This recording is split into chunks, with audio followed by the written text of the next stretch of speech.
Hi, welcome back to another edition of Inside Great Lakes Sailing. My name is Greg Norman. We are lucky enough today to have an unbelievable sailor, the current rear Commodore at Bayview, and that's Lynn Kotwicki.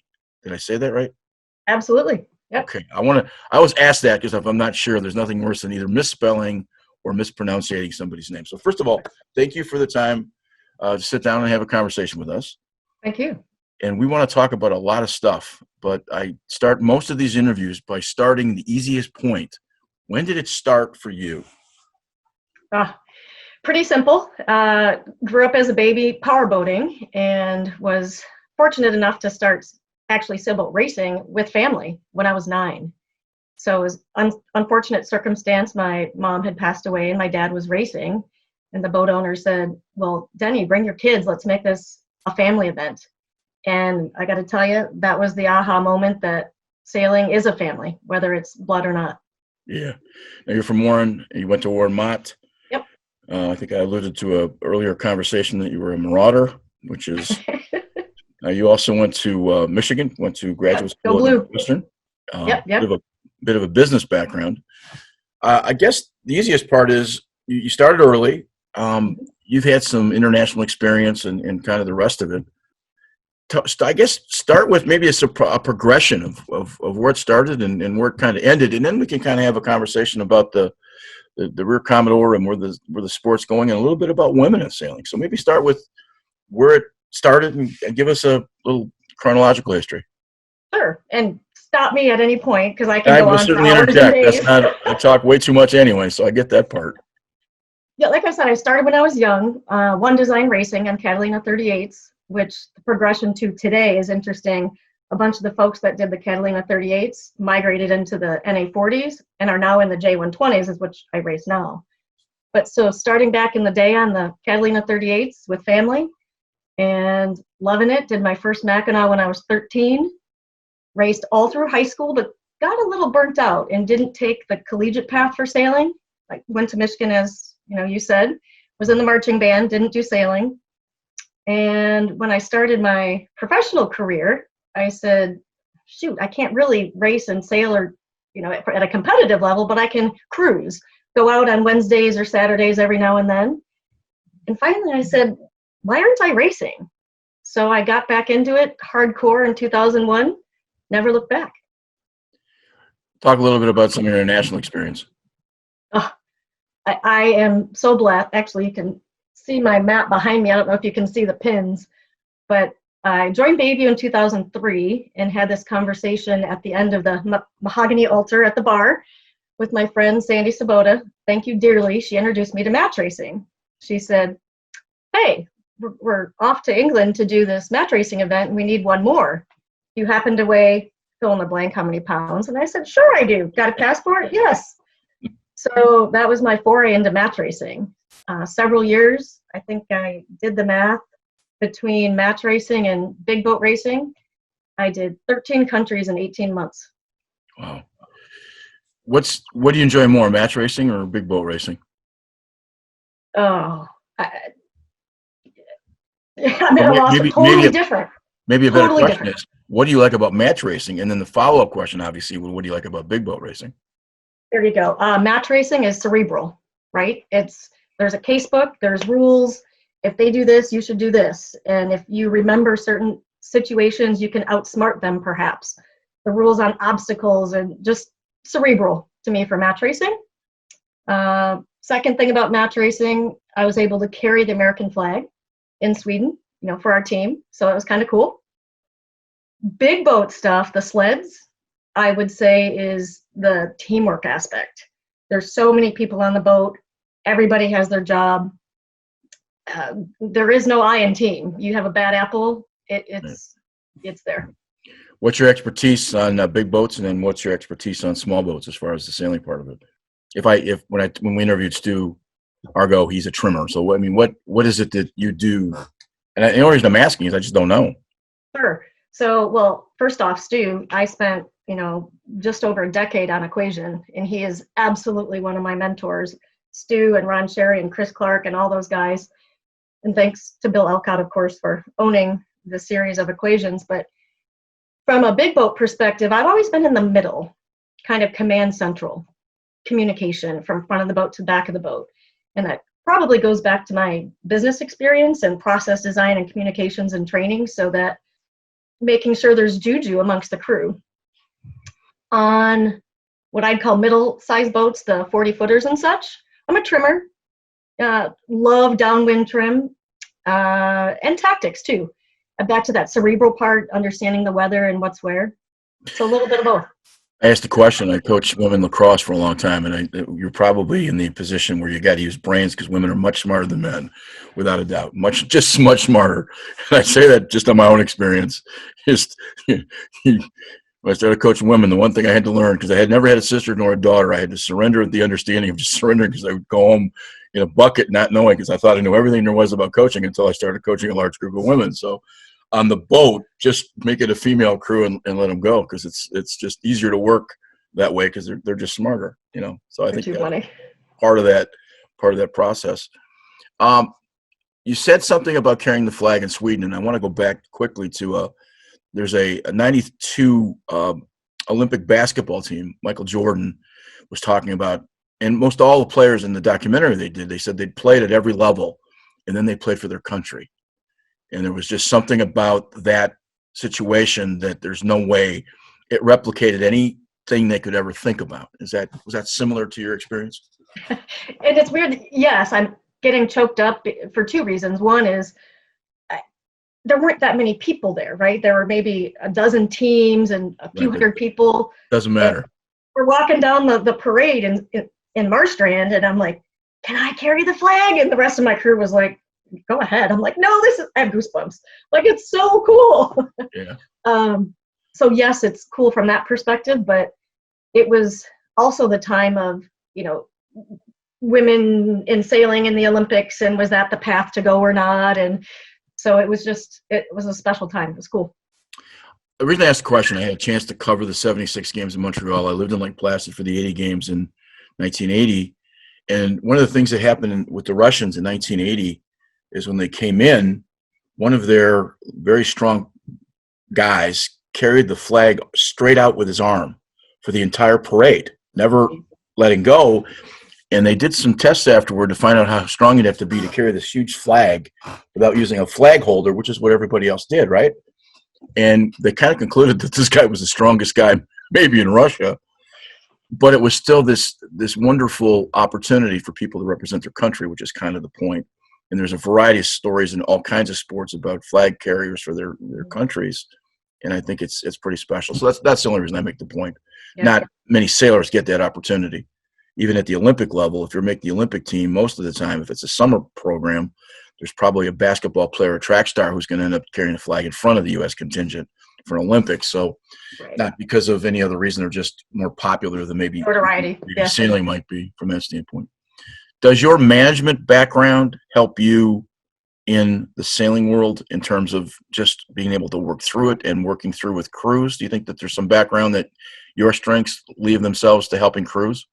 Oh, absolutely. Early on, when I got back into racing, early 2000s, I actually ran a local program, and that project management, program management, people management, there's a lot of logistics. You pack up a boat here in the fall to go take down to Key West for the winter. There's a lot of moving pieces. So absolutely. Yeah. And, weekday races too. You ping the owner and ask, when's boat call? And to have, I'm not an owner, but for owners, there's a lot of logistics again, crew communication and all of that. So management, absolutely.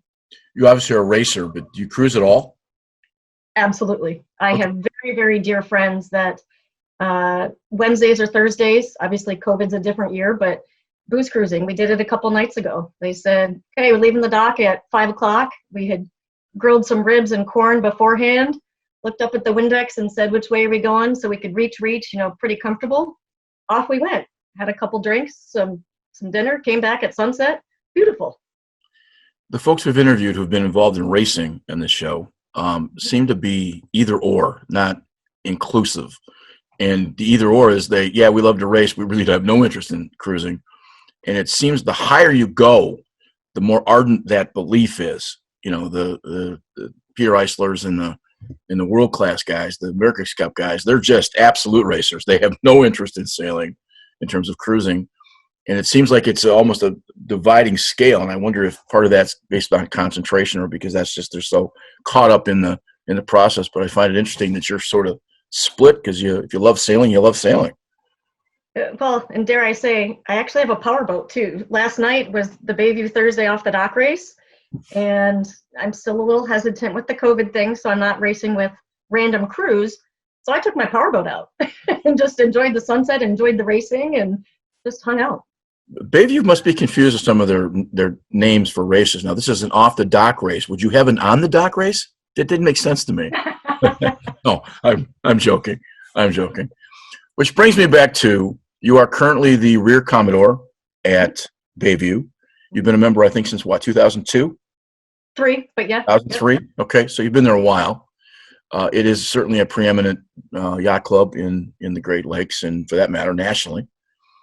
Thank you. You're a woman in typically a man's position. I hate to even say that in 2020, but I really want to talk about rear Commodore, which I think, as we talked earlier, is probably the worst job in administrative of a yacht club because it's sort of the sphincter, if you will, of having to do all of that work and getting in that stuff in place. So maybe talk a little bit about being a rear Commodore, and then adding to that the idea that you guys are in the workings of doing a new clubhouse and all the rest of it. So has it been fun being rear Commodore, or is it challenging?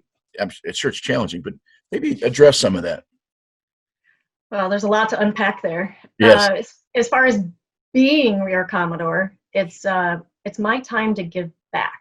So whether it's a pain in the butt, which sometimes it is, it's worth it in the end because sailing has given so much to me from a family perspective, friends, camaraderie.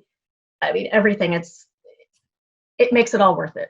Okay. So specifically for rear Commodore at Bayview, when you go through the bridge, rear Commodore deals with delinquency. So you're right. It's not a fun job, and calling people, hey, can you pay your bill? Not cool at all. What's the worst part? Is it chasing money? Oh, absolutely. I mean, they're your friends. They're your family. These are the people you see on the dock, and you have to, hey, can you pay us some money? Do you treat it as if it's family, if somebody's borrowed something, or you treat it like business? Because you're running a business. Business, 100%. Yeah. It's hard to draw a line, right? But I will try and not mix messages. If I'm calling someone about delinquency, it's delinquency. If I'm calling someone, want to go racing?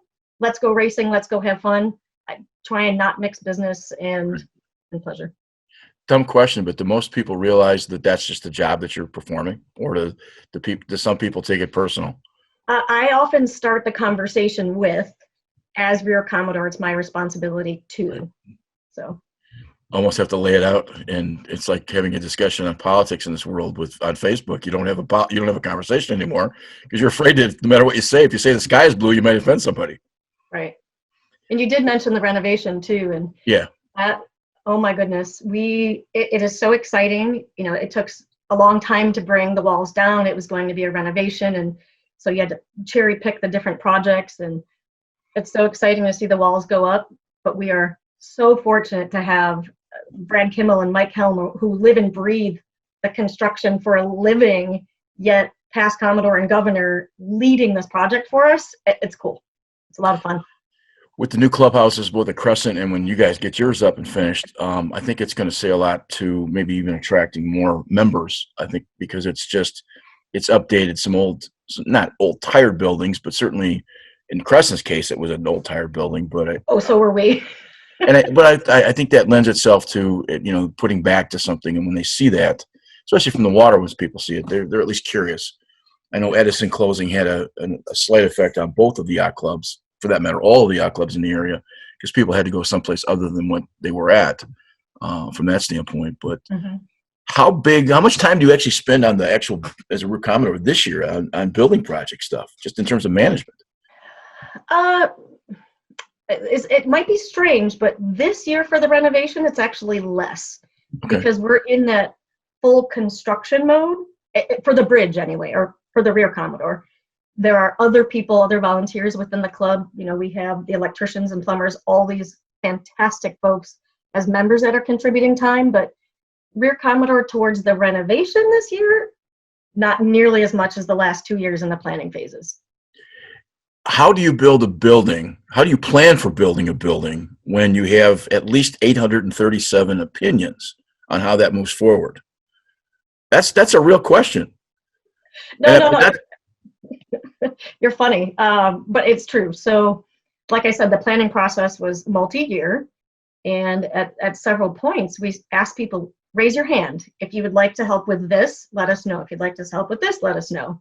And so we have all these subcommittees, and at our annual meeting, at our town, we had several town halls.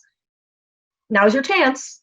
Would you like to talk about something? And we did listen. We had a lot of changes along the way, and you're right. It's something to manage.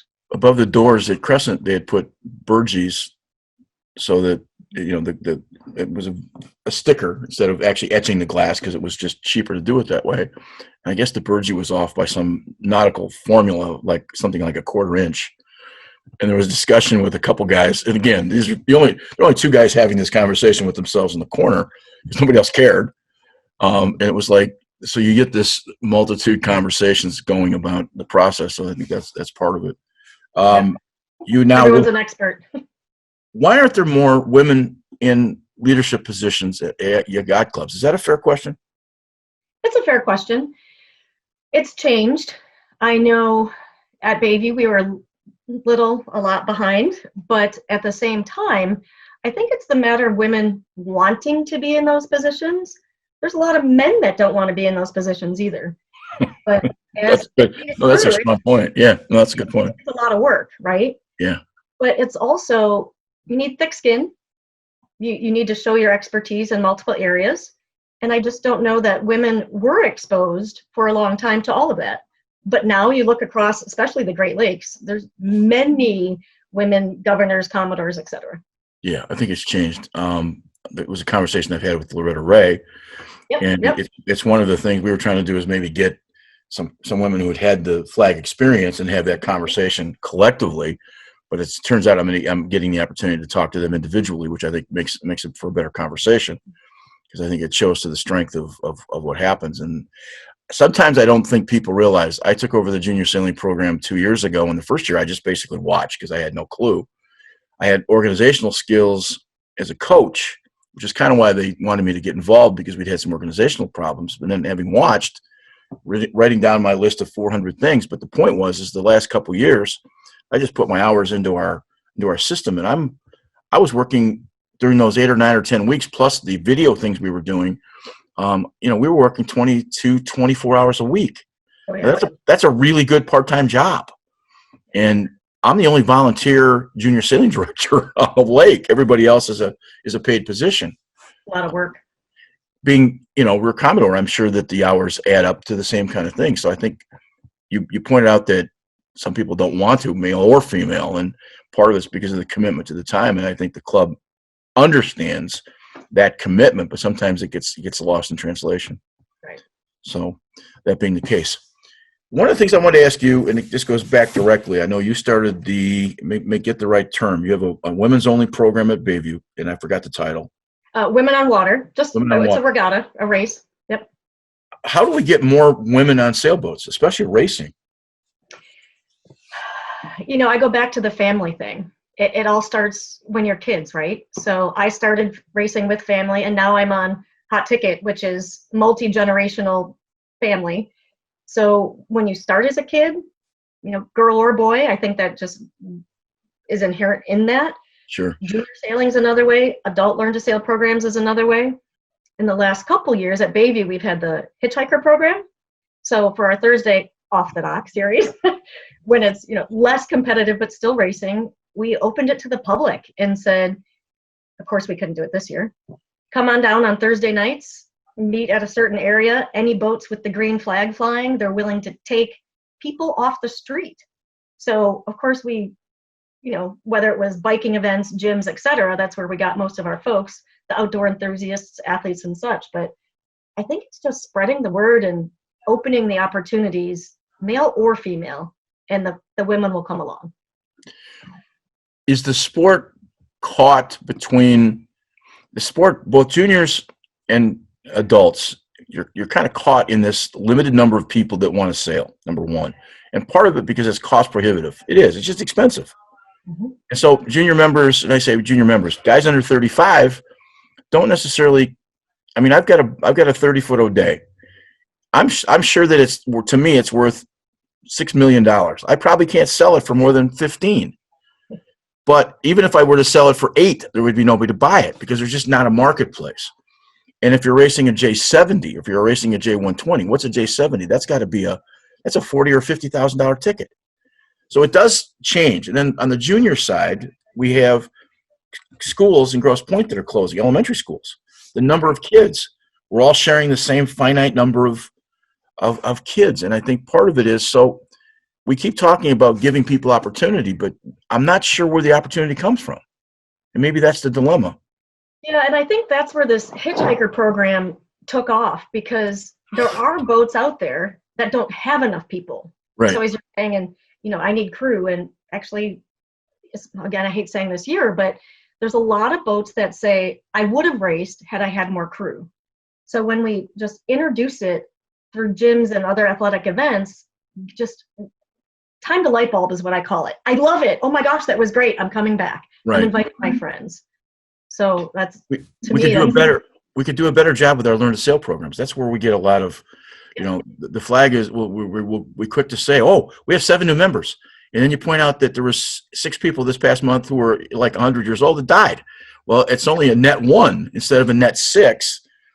And it's kind of the way you report numbers, even junior sailing numbers. This is amazing to me. Junior sailing, somebody mentioned to me from one of the clubs, they had 178 members. Well, there weren't 178 kids in junior sailing in all of the yacht clubs combined. And I'm exaggerating, but it turns out we had 66 at Crescent. It turns out that when they counted numbers, Bobby was in 4 sessions. So they counted him 4 times. Well, that's still a 1 count by any measure of discussion. And I think somewhere along the line and I don't know what the answer to this is why I'm asking, there needs to be some reinvention of not just keep going out and saying, yeah, well, we have to give opportunity. You got to have some concrete opportunities. Right. And I think that's part of that process. And that's why I was asking the question, because it's not an easy discussion to have. It's just, I don't know that there's any solutions to it.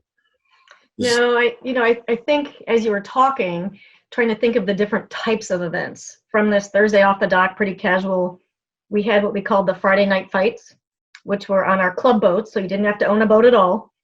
Friday nights, certain organizations would sponsor a keg or what have you, and you just head-to-head quick racing, fast, fun, younger crowd, just mixing up the opportunities to reach the different demographics. And like you said, it's a lot of work, and it will never stop. And again, the reason I asked the question, the culture that yacht clubs are, which are friendly, everybody gets along, everybody knows. So I come into a new yacht club, and everybody's wonderful, and they're terrific, and we volunteer. But then when the boats go out, it's the same people on the same boats, because those have been friends for 10, 20, 30 years. Yeah. How do you break into the new process? I think is one of those things that almost to the idea of having like a dinner party where everybody has to sit at a different table. You don't know anybody. That's not going to happen in a shortened season, because you want to spend as much time with your friends as you can. Especially when you get to be my age at 66, you're not sure how long you're going to live. So you don't want to necessarily surround yourself with strangers. And I only point all this out because when you plan as a rear Commodore moving towards that top of the flag, I'm not sure there's answers to some of these questions. And that's the thing that I think is maddening, because we all realize how much fun. I usually don't vent this much or pontificate, so I do apologize. But no, I love it. It interests me, and any little nugget that we can spawn from, we need the ideas. You should be applauded too as a club for the way the Mackinac ran this year with all of the issues and all the problems that they had. I think Chris did a great job, and I think that's phenomenal. Everybody pitched in, and I think there were some really cool things from that standpoint. And how many times he said, one thing we know, things will change. And they did, but be patient. And it was a heck of a race, but I'm glad we did it. What's next for you? Is it to maintain what you're doing, or is it have you had your upper level of your competitive world? No, I've actually committed to Arctos. Chuck Beyer is another instrumental person, whether it be me progressing at Bayview or racing. You know, he's taking his sled down south and we're going to go race. I just committed to the Miami Nassau race in November. So hopefully, travel restrictions and everything aside, hopefully I'll be able to do that. But so the winter series, hopefully down on Arctos. The Bahamas aren't closed at this point? Well, so there's different variations on what the race could be. They're saying if we can't be on the island, then we'll do a touch and go, come back. Or there's this 2 other triangle races that they said basically show up in Miami and we'll figure it out when you get there. Last thing I want to talk to you about is we've mentioned a number of names in these conversations. I think one of the things that gets lost is just the quality of racers and the quality of sailor that's in the Great Lakes, and certainly in Lake St. Clair. And I think one of the reasons that I stopped racing is that having some expertise in a couple of other fields, all of a sudden I'm racing against guys that are, not just legit. They're really good, and both your club and our club and Grosse Pointe and every place else. Yeah. Do we realize, as a lake and as local yacht clubs, do we realize we're as good as we are? And let me point that out. I'm putting myself in the third person in that discussion. I'm not. But there really are some unbelievably qualified sailors nationally and internationally in this area. And I'm not sure sometimes we recognize that. No, I definitely agree. And having the fortune to have sailed with so many men and women at the, with national, international, world championships, when you start to go to these other events and you're able to hang, then you say, oh, we are surrounded by some pretty good people here in this tiny little want to be Great Lake, right? But it's fun. You take the Cal 25 class, those boats. And if you, any day of the week, you can count someone who's won some national or international title racing those small boats. That's it's pretty cool. It's pretty cool. Just something that hit my brain, and it completely off anything we've talked about. Does a rear vice or Commodore for women, are the clothing, I know the men Commodores talk about how expensive the monkey suits they have to buy, and they got to buy the white suits and they got to do the whole thing. Is it equally as expensive and equally as okay? So it's the same. It's just the same stuff from the same company, only it's in the female version. Yes, and it's funny because I have an appointment today at 2:00 to go get refitted for my blacks, my dress blacks. So it's the same thing. It's the same process, same everything. Do women wear pants or skirts? I got both. Okay. So depending on the situation. Yep. I guess if you were Scottish, you could be able to get a kilt, but I think men are stuck with pants. So I understand that's you at least have some opportunity. We have a Commodore at Crescent who apparently years ago decided not to get the suit, and he just went about his business. And okay. I found that kind of refreshing because it was like he was going to buck the system, and he didn't want to pay quite a bit of money for the suit. So that's just a sidelight. I was just curious as to what you would wear. So yeah, sure. Listen, I really appreciate this conversation. You are very intelligent and fun, and it's just fun to talk to. And I hope in the future we get a chance to maybe get out and sail a little bit. Absolutely. Thank you very much. If I don't talk to you soon, have a great winter. Have a great campaign down south, and let's hope that next summer in 2021 brings a little better joy than 2020 did. Oh, cheers to that. Thanks so much. Thank you. Have a great day.